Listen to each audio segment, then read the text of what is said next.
সুপ্রিয় শিক্ষার্থী, আসসালামু আলাইকুম। আরিফস একাডেমির পক্ষ থেকে তোমাদেরকে জানাই শুভেচ্ছা। আশা করি তোমরা ভালো আছো এবং সুস্থ আছো। তো আজকে আমি তোমাদের গণিত বইয়ের পৃষ্ঠা নম্বর 15 এর 4 নম্বর এবং 5 নম্বর অঙ্ক সমাধান করে দেখাবো। ঠিক আছে? 15 পৃষ্ঠার যে 2টা অঙ্ক আছে, ঠিক আছে? সেগুলো হয়।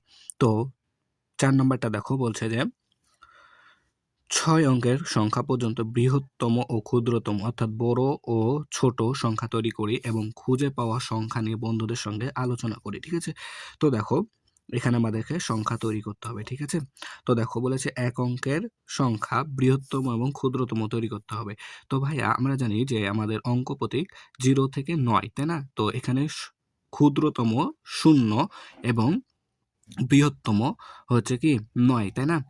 তো দেখো, এখানে ক্ষুদ্রতম কিন্তু আমরা 0 নিতে পারি না। হ্যাঁ, ঠিক আছে? দেখো, এখানে 1 অঙ্কের বৃহত্তম সংখ্যা তাহলে কত হচ্ছে? 9, তাই না? তার কারণ কি 0 আর 0 থেকে 9 পর্যন্ত কি আমাদের অঙ্ক সংখ্যা, তাই না? অঙ্ক প্রতীক। তাহলে 0 হচ্ছে সবচেয়ে ছোট অর্থাৎ ক্ষুদ্রতম, আর বৃহত্তম হচ্ছে 9 অর্থাৎ সবথেকে বড়, তাই না? তাই এখানে বলেছে যে 1 অঙ্কের সংখ্যা বৃহত্তম অর্থাৎ 9 হবে। ঠিক আছে? আর ক্ষুদ্রতম 1 হলো কিসের জন্য ভাইয়া? দেখো, আমাদের কিন্তু 0 কোনো দাম নাই, তাই না? তাই আমরা এখানে ক্ষুদ্রতম 1 নিয়েছি, তাই না? এরপর দেখো, 2 অঙ্কের সংখ্যা বৃহত্তম, তাহলে বৃহত্তম হচ্ছে 9, তাহলে এখানে 2টা 9 হবে। ঠিক আছে?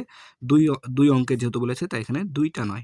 ঠিক আছে? আর এখানে দেখো ক্ষুদ্রতম অর্থাৎ 1 এর পাশে একটা 0 দিতে হবে, তাই না? তাহলে এটা হবে আমাদের ক্ষুদ্রতম, সবথেকে ক্ষুদ্রতম। ঠিক আছে? এরপর দেখো 3 অঙ্কের অর্থাৎ 3টা 9 নিতে হবে। ঠিক আছে না? 9 আমাদের যেহেতু বৃহত্তম সংখ্যা, তাই ঠিক আছে? এরপর দেখো যে তাহলে 3 অঙ্কের ক্ষুদ্রতম সংখ্যা হবে 1 লিখে 2টা 0। ঠিক আছে? এটা হচ্ছে আমাদের 3 অঙ্কের ক্ষুদ্রতম। এরপর 4 অঙ্কের দেখো 4টা 9 হবে তাহলে। ঠিক আছে? 4 অঙ্কের বৃহত্তম সংখ্যা 4টা 9। আর 4 অঙ্কের ক্ষুদ্রতম সংখ্যা 1 লিখে 3টা 0। ঠিক আছে? এরপর দেখো, তারপরে 5 অঙ্কের, তারপরে দেখো 5 অঙ্কের তাহলে 5 অঙ্কের তাহলে 5টা 9 হবে। 2, 3, 4, 5, 5টা 9। এটা হচ্ছে কি আমাদের বৃহত্তম সংখ্যা। আর ক্ষুদ্রতম সংখ্যা হবে 1 লিখে 4টা 0। ঠিক আছে? এরপর দেখো 6 অঙ্কের, তাহলে 6টা 9 হবে। 1টা, 2টা, 3টা, 4টা, 5টা। এই 6টা 9 দিলাম। আর হচ্ছে 1 লিখে 5টা 0, এটা হবে ক্ষুদ্রতম। ঠিক আছে? 4, 5। ঠিক আছে? এটা হচ্ছে আমাদের ক্ষুদ্রতম। তাহলে 4 নাম্বারটা সমাধান করা হয়ে গেল। ঠিক আছে? এরপর আমরা এর নিচে আরো 2টা অঙ্ক আছে না? সেটা সমাধান করব। এরপর দেখো, এখানে 2টা প্রশ্ন আছে যে 1 নাম্বার 999 এর পরের সংখ্যাটি কত? ঠিক আছে? 999 এর পরের সংখ্যা। আচ্ছা ভাই, যেখানে বলবে পরের সংখ্যা, তাহলে ওর সাথে যে সংখ্যার পরে বলবে তার সাথে 1 আমরা যোগ করে দেব। ঠিক আছে? তাহলে পরের সংখ্যাটা পেয়ে যাব। তো এখানে বলেছে 999, তো আমরা এখানে 999 যোগ 1 করে দেব। ঠিক আছে? তাহলে পাবো আমরা 1000। ঠিক আছে? এটা হবে আমাদের পরের সংখ্যা। ঠিক আছে? পরের সংখ্যা বললে যোগ করব। আর যদি আগের সংখ্যা বলে তাহলে বিয়োগ করব। ঠিক আছে? তো দেখো, এখানে বলেছে 10,000। ঠিক আছে? 10,000 এর আগের সংখ্যা কত? তাহলে 1 বিয়োগ করে দেব। ঠিক আছে? তো 1 বিয়োগ করলে হয় আমাদের 9,999। ঠিক আছে? তাহলে যদি পরের বলে তাহলে 1 যোগ করব, আর যদি আগের বলে তাহলে 1 বিয়োগ করব। ঠিক আছে? তাহলে আমাদের সমাধান করা হয়ে যাবে। ঠিক আছে? এরপর দেখো 5 নাম্বারটা। নিচে 7টি সংখ্যা কার্ড আছে। ঠিক আছে? কার্ডগুলো দিয়ে 7 অঙ্কের সংখ্যা তৈরি করি। 7 অঙ্কের সংখ্যা তৈরি করতে হবে। ঠিক আছে?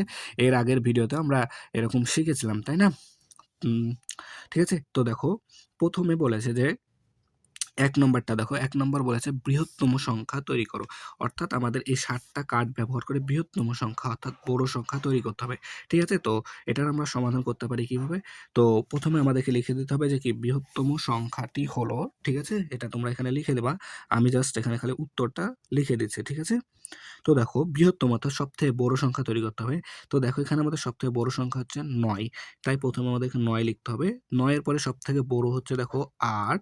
তাই ৮ লিখলাম। এরপরে সবথেকে বড় দেখো হচ্ছে আমাদের ৬। ঠিক আছে? তাই আমরা এখানে ৬ লিখলাম। আর ৬ এর পরে সবথেকে বড় আছে ৫। এখানে ৫ টা লিখলাম। ঠিক আছে? ৫ এর পরে সবথেকে বড় হচ্ছে আমাদের ৩। তাই এখানে আমরা ৩ লিখে নিলাম। আর ৩ এর থেকে সবথেকে বড় হচ্ছে ২। ঠিক আছে?